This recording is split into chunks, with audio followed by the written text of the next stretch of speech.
my religion is okay with having an unknown source, right? It's an unknown source. However, we do feel that this unknown source is benevolent, right? This is a benevolent creative force, right?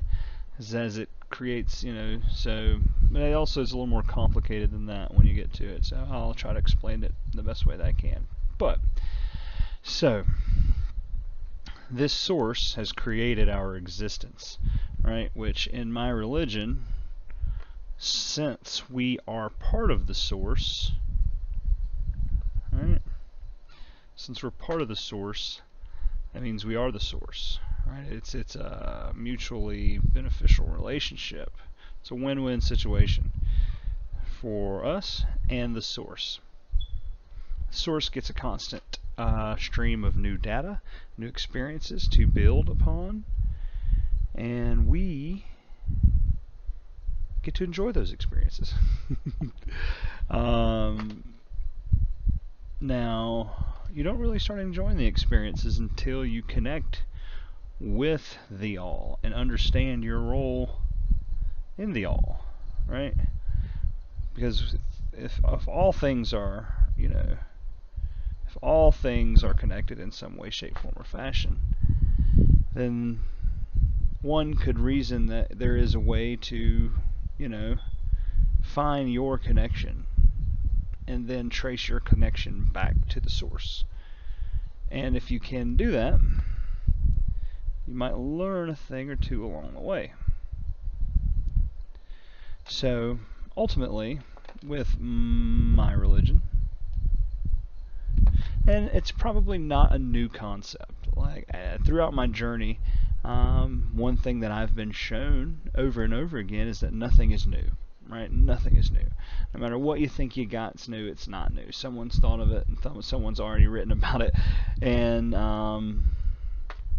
there's a lot to be had. There's a lot to be said about just everything already existing, right? Everything already exists. So what do we do with that information? So with that information, I looked at the aggregate sum of my life experience up until this point. I was rebuilding my life. I was miserable at the time. I was depressed and anxious, and all kinds of mental illnesses. And I got to a point where I just couldn't take it anymore, and I decided to do something about it. And as I began to experiment with life, because that was one of the things I decided to do about it, was experiment with life. I said, I'm not going to live the way that I used to live. I'm going to live a different way. And I began building a philosophy based on treating people the way I would like to be treated, and trying to learn more about myself and why I want to be treated the way I want to be treated. So I started this inward journey of trying to understand who I am, because I'm a why person, right? When my life started to change and get better, I was still asking why. Why is it getting better? Does it make any sense? I'm not really doing much. I just have different intentions.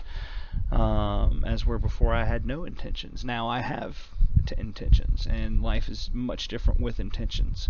And that goes into the quantum theory of my religion. Yeah, like I'm some kind of scientist or something, but I'm not. I'm just a regular guy from Alabama who disagrees with the majority of how we exist. I think we should be able to exist better. We have the technology, we have the knowledge, we have everything to increase the overall quality of life for everyone on this planet, no questions asked. Regardless of any sort of doomsday scenario that may or may not exist, right? There's no need to hoard the resources. We live in an age where our technology is starting to catch up with our brain. Alright, so in theory, And you know, my understanding of this is so through the religion with God and whatnot, how this relates to God. So what does my religion believe? We believe that there's a single source of creation. Now that single source of creation has to then manifest itself throughout multiple ways, right? Manifests itself throughout multiple ways.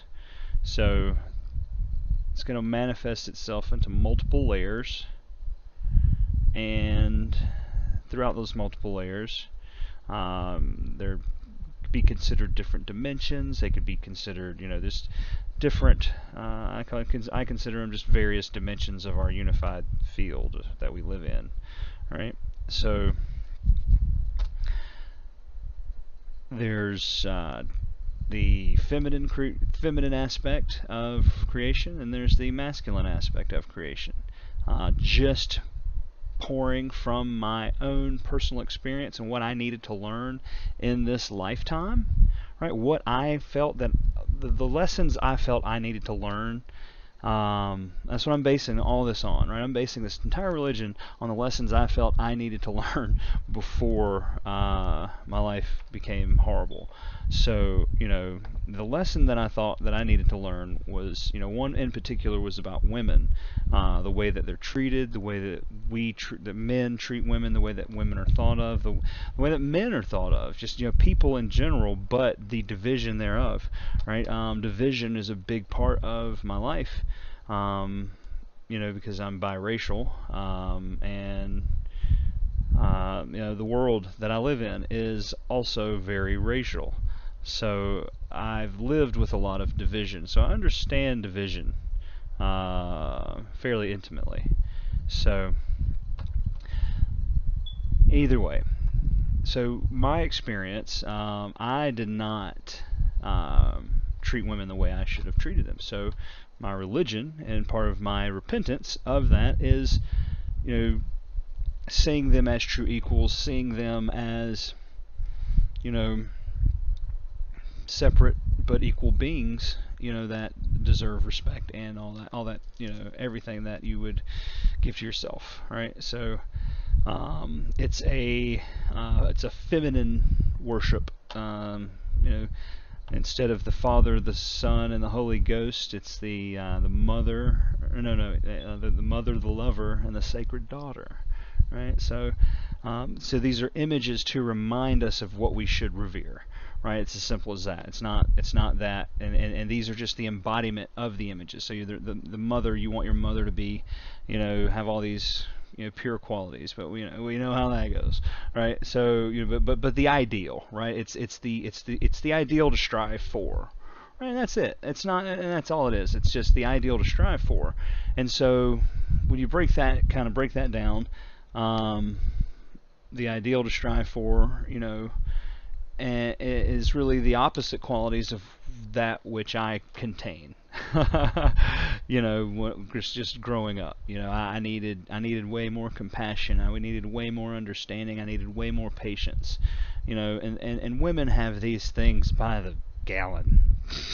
You know, they have it. They have these things. And I've learned that, you know, and men have these things too, but men have trouble expressing them, and that's another part of the religion, is we worship women, you know, or the feminine aspect of nature, you know, in whatever way we want, you know, that does not take away from their, you know, take away or harm the sacred feminine energy. Right, because, you know, we have to revere the sacred feminine energy just as we need to revere the sacred masculine energy. But as a man, I am choosing to trace my source through the feminine worship. Right. So in my religion, you can choose your worship styles, however you want to, right? You just have to really understand the basics of what you're doing, and what you're doing and how it affects the rest of us, right? And that's what the religion is about. It's about your behavior in this unified field, and what does what, you know, why these things happen, you know, and understanding your role in the unified field. So, the best thing for me to do is to do the opposite of what I've always done. So since worship is the highest form of love in my religion, love is it's a spectrum. It's not as simple as people think it is. It's a construct of the mind, and it's an action, right? Love is an action. You choose to love. You think you don't choose your love, but you do. But you interpret your you just interpret signals incorrectly when you think you fall in love, because it's comfortable to be with someone. Simple as that, right?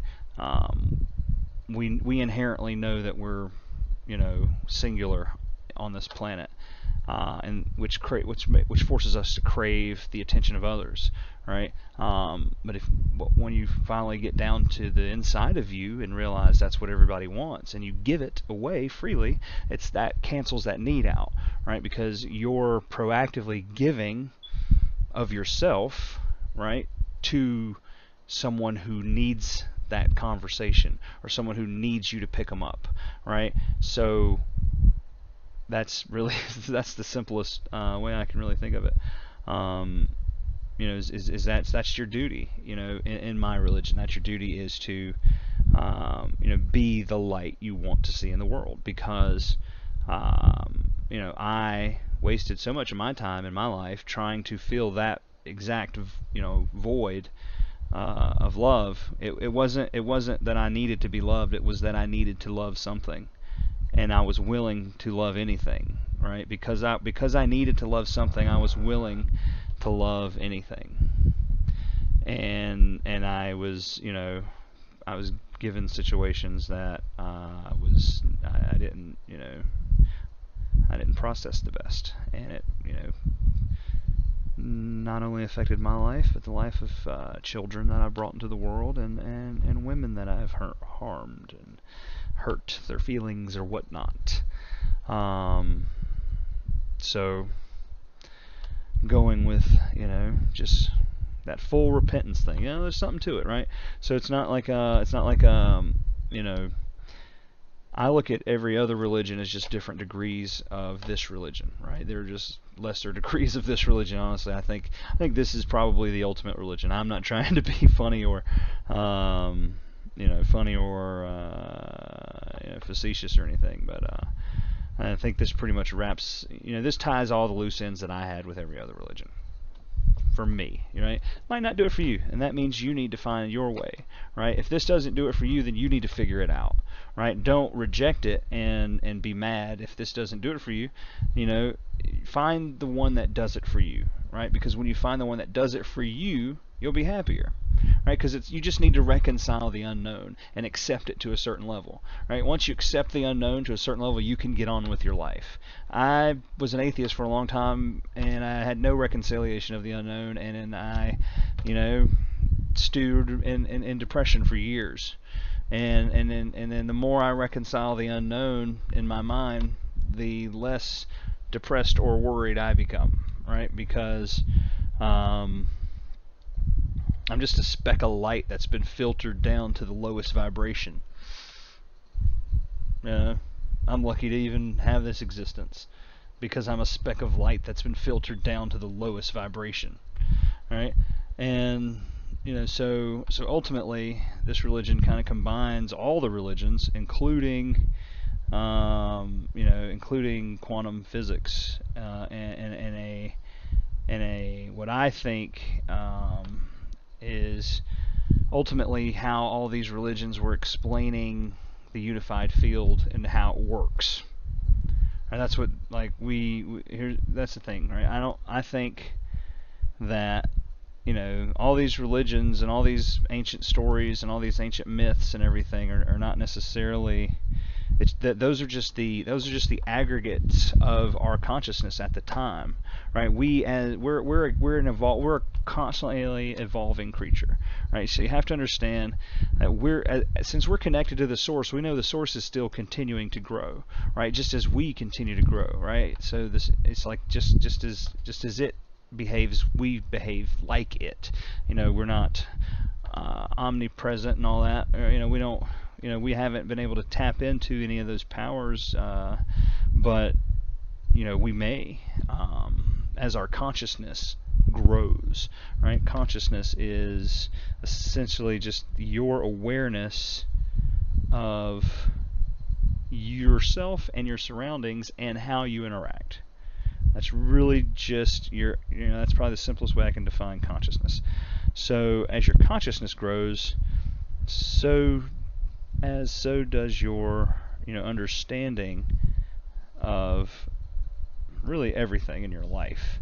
And most people just focus on when things are going right, they're like, cool, roll with it, and then they live a happy life. Me, things started going right, I started questioning it, because I was like, this doesn't add up. Nothing adds up. I've been nice to people my whole life, and now because I mean it, things are different.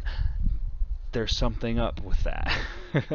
Right now, because I mean it, it's different. I used to fake being nice 365 days a year, right? And as soon as I mean it, my life just magically changes somehow. I didn't quite make that connection.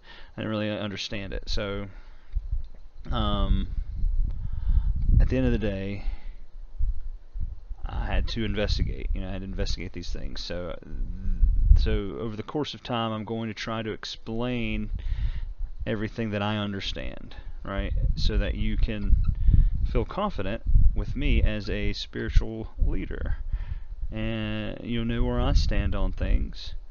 It's how, let's be transparent. Let's talk about these things, because my religion is all about exploration. We need to find out what we can do, as humans, and figure out what it is, that really makes us, and that allows us to create such great things. Is just take 10 minutes and go read some science, news articles. Just read the news article headlines for, science in particular. You'll be inspired. It's a lot of good things are happening, but we're too distracted. Most people are too distracted with, I don't know, something or another going on in the world, right? So, female-centric. Ultimately, the religion is, do as I, do like I do, right? Don't do what I do, right? You don't have to worship the female aspect of creation like I do, right? But I do it, and I do it with reverence, and I do it with gratitude, and I do it with love, right?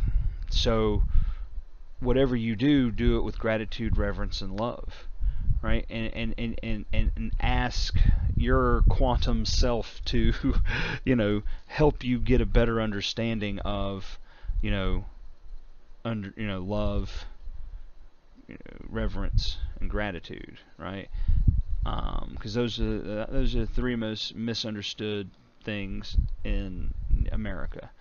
And as soon as we understand those three concepts, you'll change your life, right? If your life's not going the way you want it to, understand those three concepts. It'll change almost overnight. As soon as you understand those concepts, you're like, oh, duh, and you'll know what to do, and you'll know how easy it is just to give love away, and that's, that was the thing is, and that's why I wanted to start a church with, being transparent with the money, so we could actually help people and help problems. But you have to understand the hierarchy of problems, right? We have to solve, this is the thing. It's like, I don't know any active churches that are looking at climate change. I don't know any churches that are actively putting research funds into any of this stuff, right? So that's what this church is going to do, right? This church is going to put money into research for, more ways to heal yourself. We can, increase our understanding of, medicine. We can increase our understanding of energy efficiency. We can increase our understanding of climate change, all that stuff.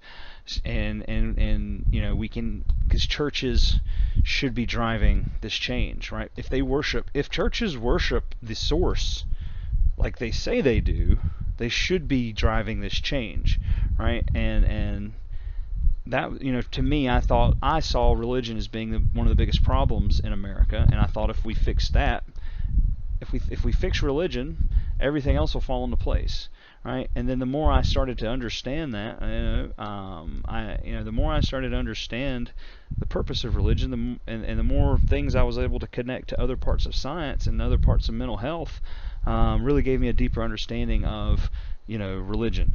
And it's one of those things where when you kind of understand the time loops that we live in, you'll understand the importance of religion, right? It's just outdated, right? It's just outdated. That's all it is. It's just outdated. We need to modernize it and move on, right? We need to modernize it and move on.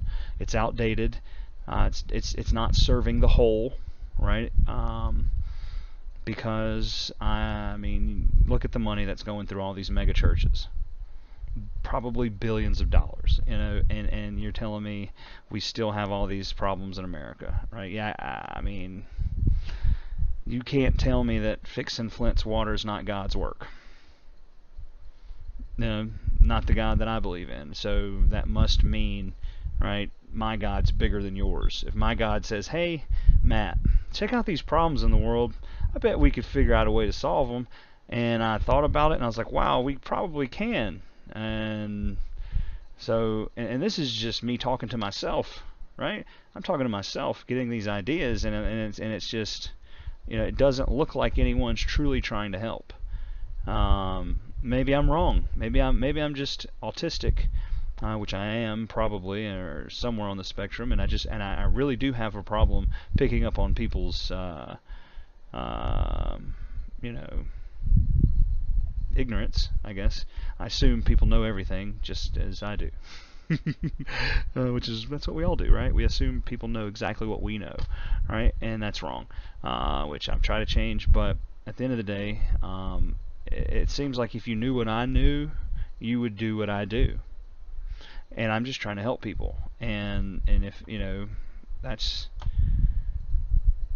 I don't see large organizations. Churches, this is what churches should be doing. Churches should be like, hey, look, here's all our money. This is what we're doing. Let's see it. I don't get it. So I'm personally attacking everything I don't get in life. So all of my businesses are designed around things that I'm trying to, fix in this world. So when I was able to become mentally healthy, I plotted out a course for my life. And aligned it, with, my altruistic side, where essentially everything that I'm going to do is going to be a win-win situation. It's going to be great for me. It's going to be great for you. It's going to be great for everybody involved. Because that seems like the paradox that everyone wants to avoid. And since I am life in the paradox, and we live easier when we accept what we are. I will, accept the role of that, living in that paradox and just doing what's right. Like, I don't need money for myself. Like, I'd love to live great and comfortable, but I'm going to accomplish that through business, not through my religion. Right? The fun things that I'm going to do, I'm going to accomplish through my business. I don't need the church money. Right? I don't want the church money. I want the church to do good things. Right? I want the church to be there to lead people, to guide people, and to fix problems. Right? Now that does cost money. We're gonna, people have to get hired, and I'm sure there's a lot of stuff about churches that I don't know, and I'll learn when I get there. I'm just a preacher. Right? I'm just a damn good salesman. Right? And when I believe in a product, I can sell it. So, this is my own product. I came up with my own version of God, and I thought I'd sell it because that sounds like it's a pretty good deal.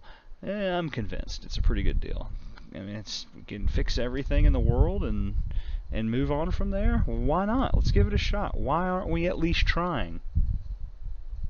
Why aren't we at least trying? So yeah, ultimately, there's a source. It's just simple. It's religion simplified, right? It's don't, it's just that, treat others like you want to be treated with, and practice it through love, gratitude, and reverence. And stay away from black magic. Right? I know it sounds insane, right? But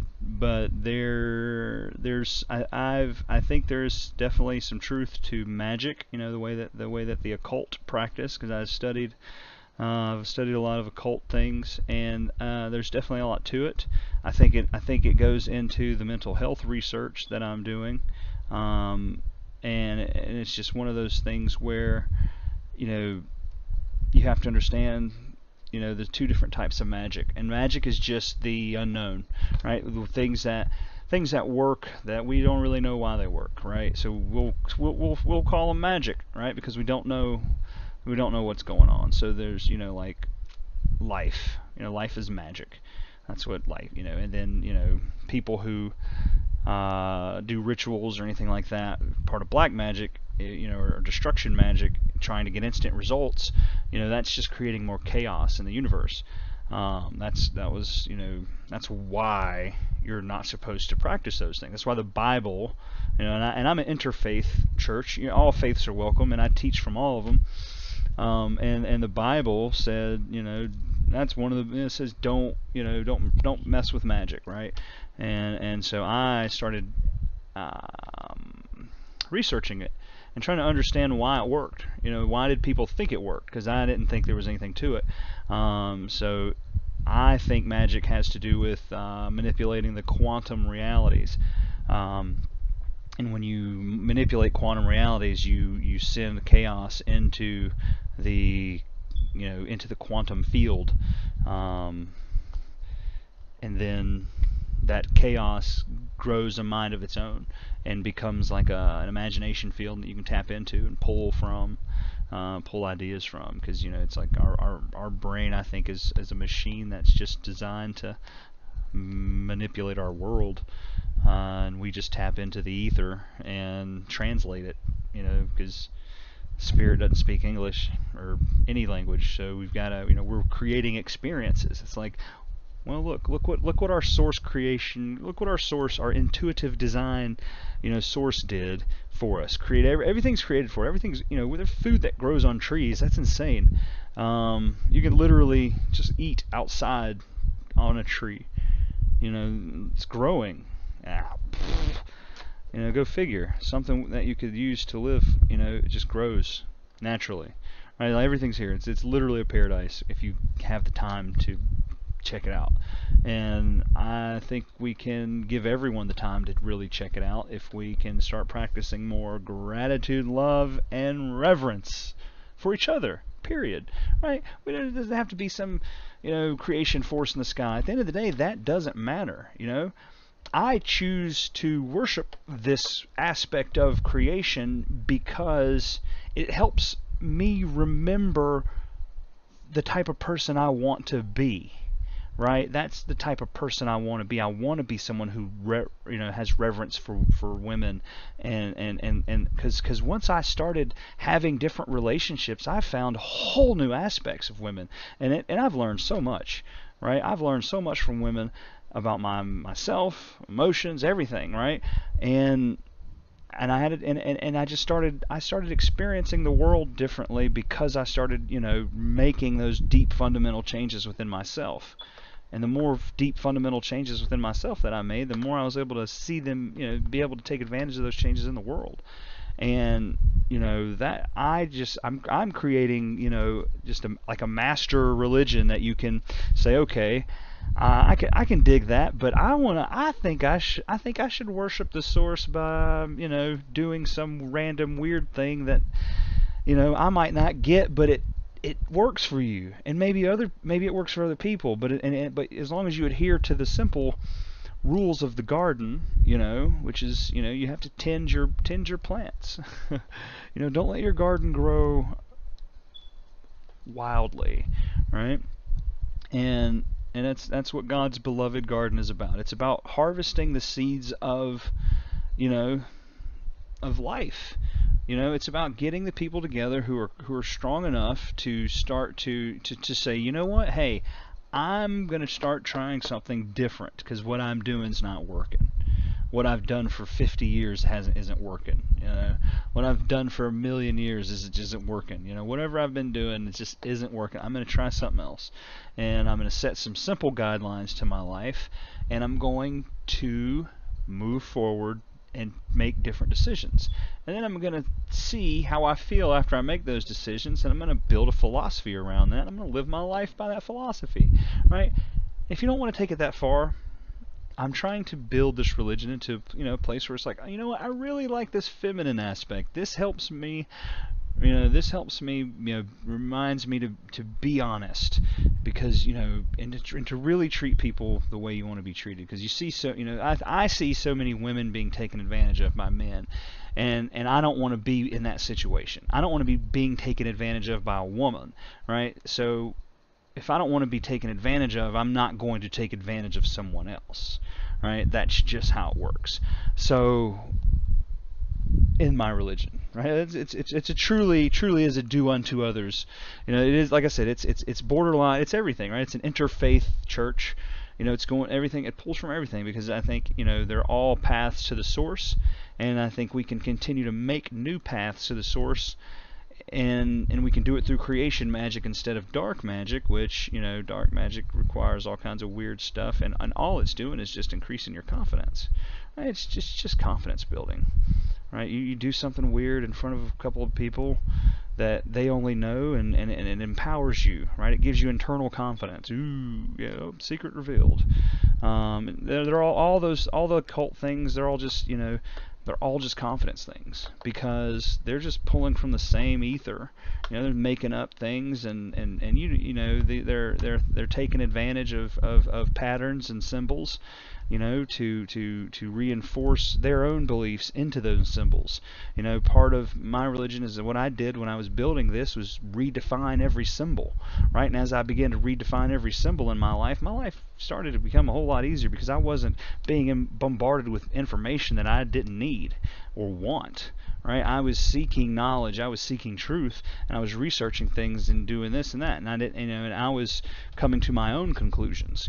So now I'm at the point where I'm ready to, I've done my due diligence, and I want to discuss with other open-minded people ways we can make this better. I need to build a church. I'm the only member at this point.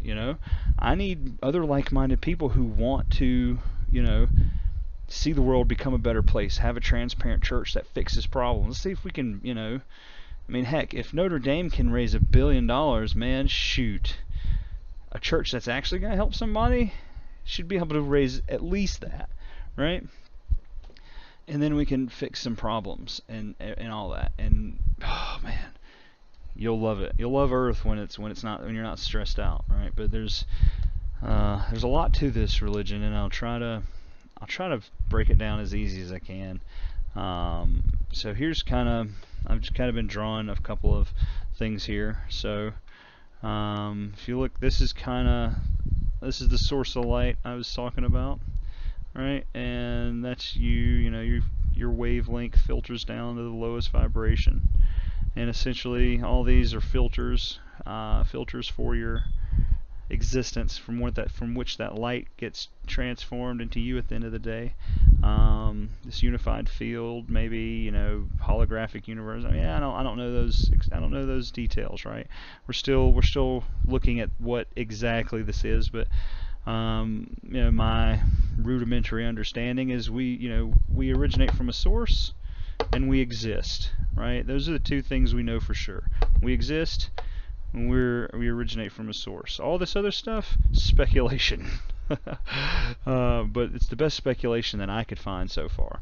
So and believe me, I try to believe in a lot of different religions, but this is ultimately the field, right? You've got all these different filters, and then you're here in Earth experiencing things. And so here's the way that it kind of works. This is consciousness, right? It starts off, you only really know about you, then it just gets bigger and bigger. Your world gets bigger and bigger. This is ultimately my consciousness description, basically. It's just, and this is our event creation loop, right? So time doesn't necessarily exist, but we create it.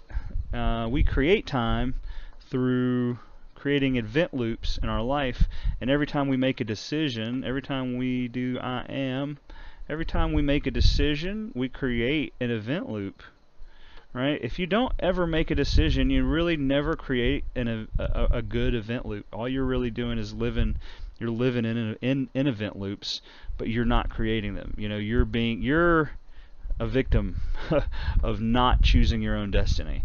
When you don't have plans, when you don't have goals, you get sucked up into someone's event loop. You'll get sucked up into your spouse's event loop. You're going to get sucked up into somebody's event loop, right? Until you make your own event loops, and then you become the creator of your event loops, and that's when you start to really understand time.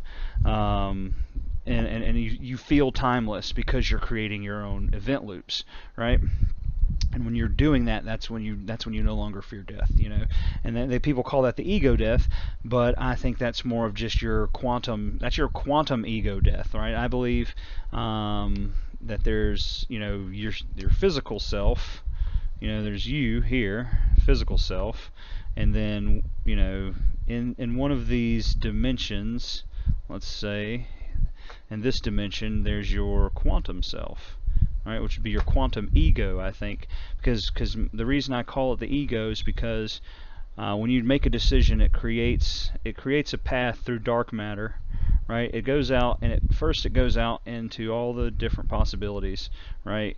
And this is all happening within seconds of you having the thought, and so it starts to realize the path of least resistance to whatever this thought's goal was. Right, so your quantum ego finds this path of least resistance to your goal, and then it comes back. Oh, but this time, but guess what? Your quantum egos come back bigger, and you're still stuck here in an event loop, right? But your quantum self's already realized the event loop, so now here it is. Your mind thinks you're at the end, right? But you're not. You're here, right? You're still here, but your mind has already gone and got the glory for you. And the more you live life, you're going to run into these synchronization moments from where your quantum self has interacted in the future, right? And that's what synchronizations are. It's like, hey, look, pay attention, remember what you wanted. And you can test this by making small goals and then following those, intuitive synchronizations. By creating small goals, you'll create event loops, and you'll start to see how you create your event loops when you make the decision to do so. But your ego, right? Your ego is still attached to that end goal, no matter how far you are from it. So let's just say, this end goal actually takes 10 years, and you work at it for 5, get depressed. Oh man, I can't do it. Well, your big old ego, your big old quantum ego is going to be like, hey man, we got this. And you're like, oh, I can't even feel it. I don't even know what to do. And then some people give up, right? Because what they thought they wanted was going to take longer. It was going to take longer to manifest into reality than what they initially thought. So they give up. And then they cut off those loops and create new ones. It's like, oh, I'm going to make a new plan. So creates a new loop. New plan, new loop.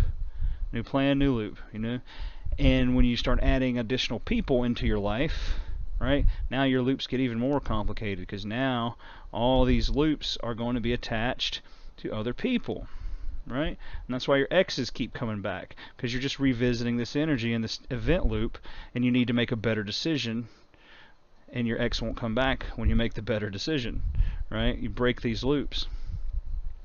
And when you break these quantum loops, you can start to create new ones that either don't include the other person or do include the other person, right?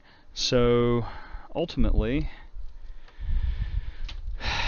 that's how you interact in my unified field. So if everything's to mine, this is what I've created. Sorry. But ultimately,